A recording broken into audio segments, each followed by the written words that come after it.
What's up, everybody? This is Jay, and this is about is there a secret agenda against men in the shy? A lot of people have been putting this in the comments, bringing up a lot of points. I'm going to address this issue. I'm going to bring up some of the points that everybody has brought up. And at the end, I'll tell you what I think and my opinion on the issue. First off, I just want to say that anybody that has a show, they have a direction and ideas they want to take it, and that's their agenda. Okay, pretty much. Man, it shows in the shot that a lot of these guys, young and old, are confused, have problems, no direction. It's not really too many men in the show that is doing anything right. Ronnie is a lost cause, drunk. He's trying to redeem himself. We see that Papa's father was very helpful, a religious man. It seemed that he was a good person until we found out later that he may not be. But it seemed that Papa's father was a good dude at first. He's been raising his son. He seemed like the most well-rounded out of the three, both inside and out. And so one thing that we started to realize in this season is that he's having these politicians come to his church and they dropping off Mississippi knots of cash for him. Why are they paying him? And it seems a lot of shadiness is going on, and even Papa realized that something wasn't right.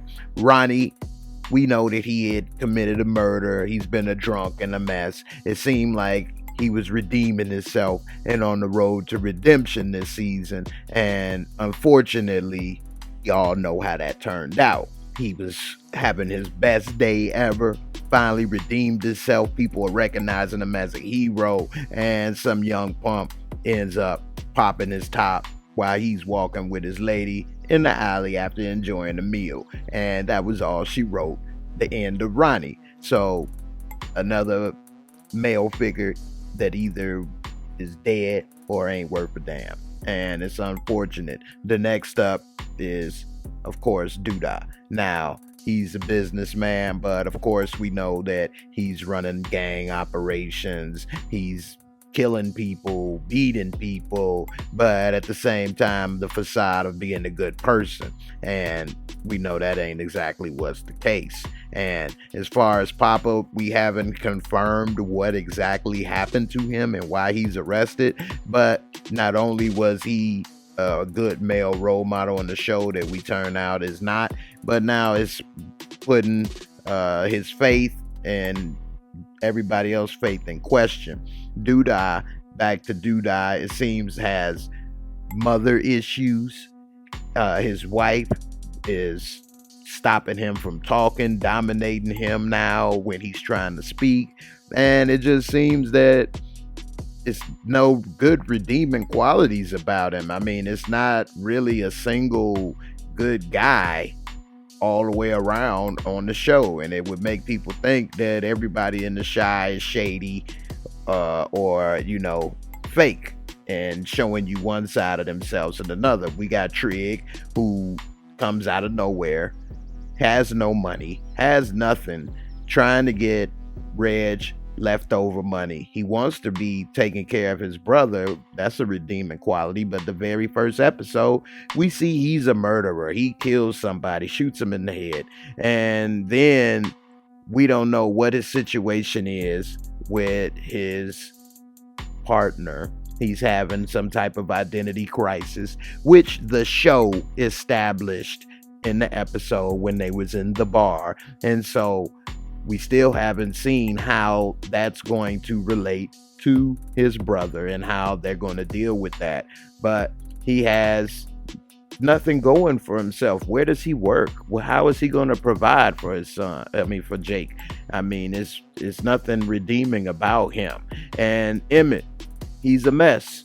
There's no redeeming qualities about him.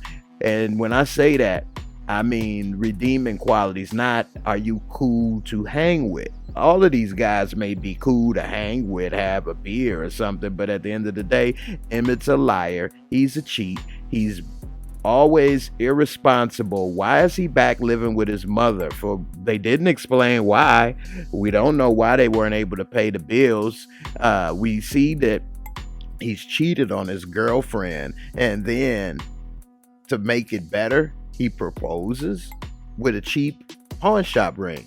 And it's just showing that it's no man in this show has any damn sense. They all are a mess.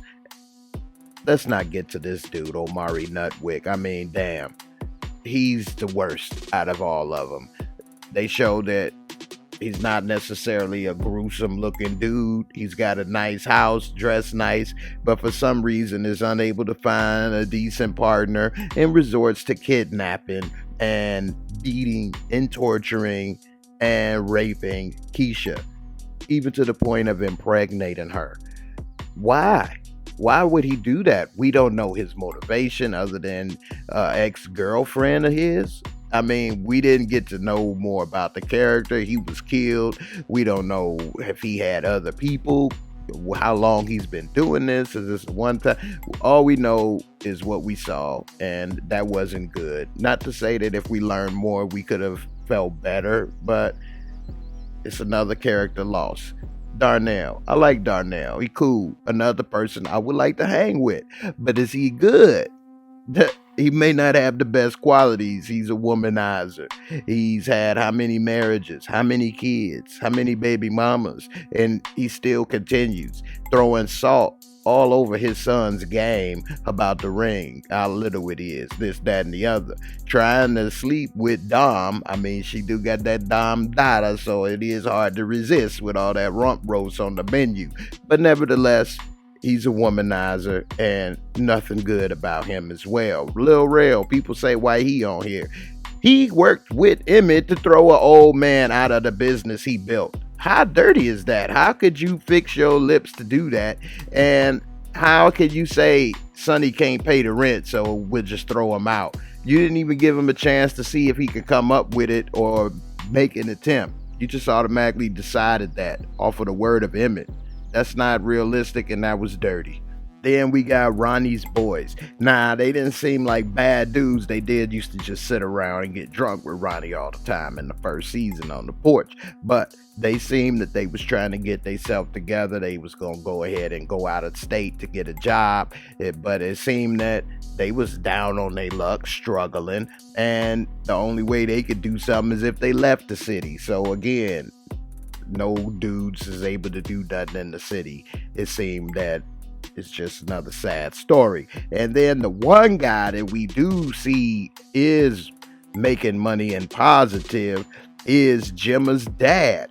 But here's the catch. What is he doing with these crooked politicians and trying to endorse them? He's probably manipulating them, getting favors done, all kind of things going on behind the scenes. And if he's tied in with Duda and Camille and everybody else that's been tied in with them has some type of corruption, I'm pretty sure he's no different. And then why is he trying to come at Kev as if Kev was trying to rape his daughter when he didn't even think to question his daughter?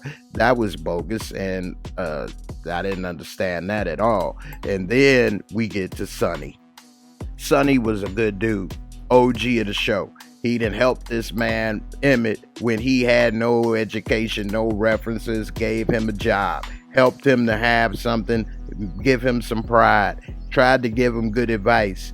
He did have a little health scare, and Emmett was there to help him. And what did he do? He rewarded him with a better job, more responsibility. And what happened? Emmett stabbed him in the back with a butcher knife, stole his business from him, and kicked the old man out on the street after opening that business and establishing a customer base for over 20 years. Next up, we got Jason Mitchell. And a lot of the problems that ended up making him leave the show was brought on by himself, allegedly. But as far as his character, Brandon was a mess. He tried to get the business going. He tried to be positive, but he was inconsistent. He wasn't able to be straightforward with his girl. He had mother issues. He didn't know what to do with his brother. He had a lot going on, but he was probably closest to the most positive of the show, and he was a mess and was about to cheat on his girlfriend even at one point. And then we get to Reg. Between Reg and Brandon, they were the two fan favorites of the show. And me personally, I liked Reg the most. He seemed more realistic to the show than any other character. He is from Chicago, and it kind of came on screen. You can see a lot of the things he did and acted was kind of realistic, but the truth be told, he was a mess. He didn't have direction. He trying to raise a brother. He had no idea what to do.